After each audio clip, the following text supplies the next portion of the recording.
Muscular dystrophy में जो 3 चीज़ें हमको देखना है वो होता है उसका कॉज़ क्या है,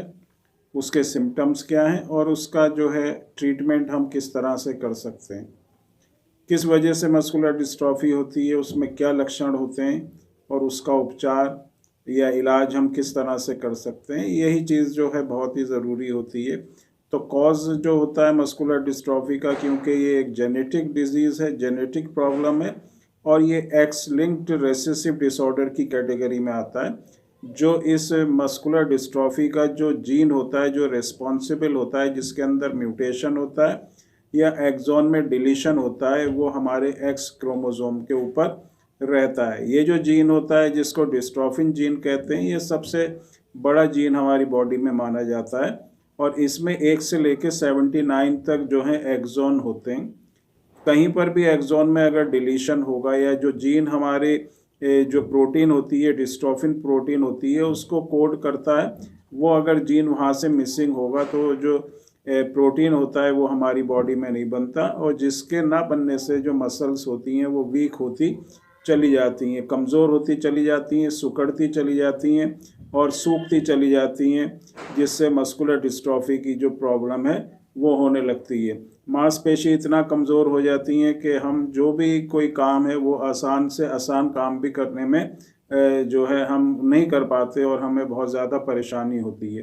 तो क्योंकि ये एक जेनेटिक प्रॉब्लम है तो ये फैमिली में रन करता है, लेकिन बहुत से ऐसे केस होते हैं जहाँ पर फैमिली में कोई भी मेंबर को कभी भी किसी भी जनरेशन में इस तरह की प्रॉब्लम नहीं देखी गई है, लेकिन उसके बाद भी जो है ये प्रॉब्लम हो जाती है। तो इसका जो कॉज होता है वो म्यूटेशन होता है, जीन में किसी भी तरह का चेंज किसी दूसरी वजह से होगा तो उससे भी ये जो है मस्कुलर डिस्ट्रॉफी प्रॉब्लम होती है। तो ये तो मैंने आपको कॉज बताया। अब अगर हम इसके सिम्टम्स की बात करें, क्योंकि मस्कुलर डिस्ट्रॉफी जो है करीब 9 तरह की मस्कुलर डिस्ट्रॉफी होती है,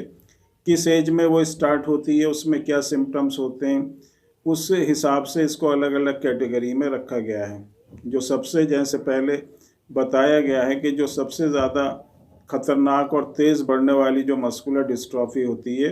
जिसमें बहुत ज़्यादा प्रॉब्लम होती है और जो छोटे बच्चों में होती है, वो होती है डीएमडी, ड्यूशन मस्कुलर डिस्ट्रॉफी, जिसमें जो प्रोटीन होता है वो बिल्कुल ही हमारी बॉडी के अंदर नहीं बनता। लेकिन डीएमडी से ही मिलती जुलती एक और मस्कुलर डिस्ट्रॉफी होती है जो थोड़े बड़े बच्चों में होती है, जिसको हम बीएमडी कहते हैं या बैकर मस्कुलर डिस्ट्रॉफी कहते हैं। इसके सिम्टम्स भी जो हैं डीएमडी से मिलते जुलते हैं, लेकिन इसमें जो है कुछ अमाउंट में जो है प्रोटीन बनता है, तो इसकी जो स्पीड होती है बढ़ने की वो इतनी नहीं होती। और ख़ास तौर से चाहे वो डीएमडी या बीएमडी या एलजीएमडी या कोई दूसरी तरह की मस्कुलर डिस्ट्रॉफी है, तो जो मेन सिम्टम होता है वो यही होता है कि बैठ के उठने में प्रॉब्लम होगी। ख़ास तौर से जो डीएमडी के जो पेशेंट होते हैं, जो बच्चे होते हैं, वो जब नीचे से बैठ के उठते हैं तो उनको उठने में परेशानी होती है, ज़मीन पर हाथ रख के उठना या घुटने पर हाथ रख के उठना, इस तरह की उनको प्रॉब्लम होती है। चलते चलते गिर जाना, जहाँ पर अगर कहीं ऊंचा नीचा होगा सरफेस तो वो गिर जाते हैं। उसके बाद जो है उनकी जो काफ मसल्स होती हैं वो बहुत ज़्यादा हार्ड हो जाती हैं, मोटी हो जाती हैं। ये एक सिम्टम होता है ड्यूशन मस्कुलर डिस्ट्रॉफी का।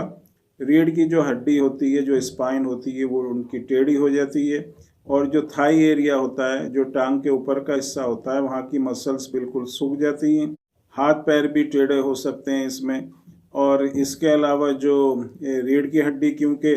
टेढ़ी हो जाती है तो सीना आगे की तरफ को हो जाता है और जो कमर है वो अंदर की तरफ को हो जाती है। इस तरह के सिम्टम्स जो हैं डीएमडी में देखे जाते हैं और दूसरी मस्कुलर डिस्ट्रॉफी में भी इससे ही मिलते जुलते सिम्टम्स जो होते हैं वो देखे जाते हैं। चलने में, मूवमेंट में जो स्केलेटल मसल्स होती हैं ख़ास तौर से वो वीक होती हैं, तो मूवमेंट में बहुत ज़्यादा प्रॉब्लम होती है। तो ख़ास तौर से जो सिम्टम्स होते हैं उसमें हमारे मूवमेंट से रिलेटेड ही सिम्टम्स होते हैं। अब अगर हम इसके ट्रीटमेंट के बारे में बात करेंगे तो मस्कुलर डिस्ट्रॉफी को अगर हम देखें, उसके अलग अलग तरह किस तरह की मस्कुलर डिस्ट्रॉफी है, कितने टाइम से मस्कुलर डिस्ट्रॉफी है, कंडीशन क्या है पेशेंट की और उसकी जो सीवियरिटी है बीमारी की वो क्या है, पेशेंट से जो है चलता है या बिल्कुल बेड पर है या फिर व्हील चेयर पर है, इसके हिसाब से मेडिसिन को सेलेक्ट करके दिया जाता है। और जो होम्योपैथिक मेडिसिन पहले भी बताया गया है,